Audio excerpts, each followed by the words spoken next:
நம்ம ஸ்ரீகுமரன் தங்க மாளிகை ட்ரிபிள் ஸ்டார் திட்டத்தில் நீங்களும் ஆகலாம் super star. Download the SKTM Jewel app today. வைகாசி மாத பௌர்ணமியையொட்டி திருவண்ணாமலையில் கிரிவலம் முடித்த பக்தர்கள் அருணாச்சலேஸ்வரர் கோவிலில் சுவாமி தரிசனம் செய்வதற்காக நீண்ட வரிசையில் காத்திருக்கின்றனர். கூடுதல் விவரங்களை செய்தியாளர் சசிகுமார் வழங்க கேட்கலாம். சசிகுமார் வணக்கம். அங்கு பக்தர்களுக்காக செய்யப்பட்டுள்ள ஏற்பாடுகள் என்ன? முழு விவரம். வணக்கம் அகிலா. திருவண்ணாமலை அருணாச்சலேஸ்வரர் திருக்கோயிலில் வைகாசி மாத பௌர்ணமியில் சாமி தரிசனம் செய்வதற்காக ஏராளமான பக்தர்கள் நீண்ட வரிசையில் காத்திருக்கின்றனர்.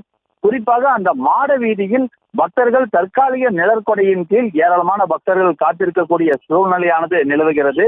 மேலும் பார்த்தோம் என்றால் ராஜகோபுரத்தில் இருந்து இலவச தரிசனம் செல்லக்கூடிய அந்த பகுதியில் பக்தர்கள் காலியாக இருந்தும் ஆங்காங்கே பக்தர்களினுடைய வரிசையில் இடையில் அதிக இடைவெளி இருந்தும் அந்த பக்தர்களை விரைவாக அனுப்புவதற்கு ஆட்கள் குறைவாக இருப்பதனால் இந்த பகுதி மாடவீதி பகுதியில் கூட்டம் அதிகமாக இருப்பதையும் நெரிசல்கள் ஏற்படுவதையும் நம்மால் காண முடிகிறது.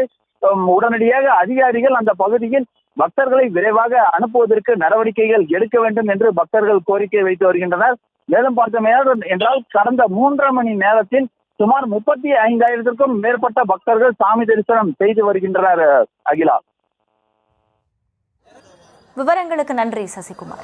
நம்ம ஸ்ரீகுமரன் தங்க மாளிகை ட்ரிபிள் ஸ்டார் திட்டத்தில் நீங்களும் ஆகலாம் super star. Download the SKTM Jewel app today.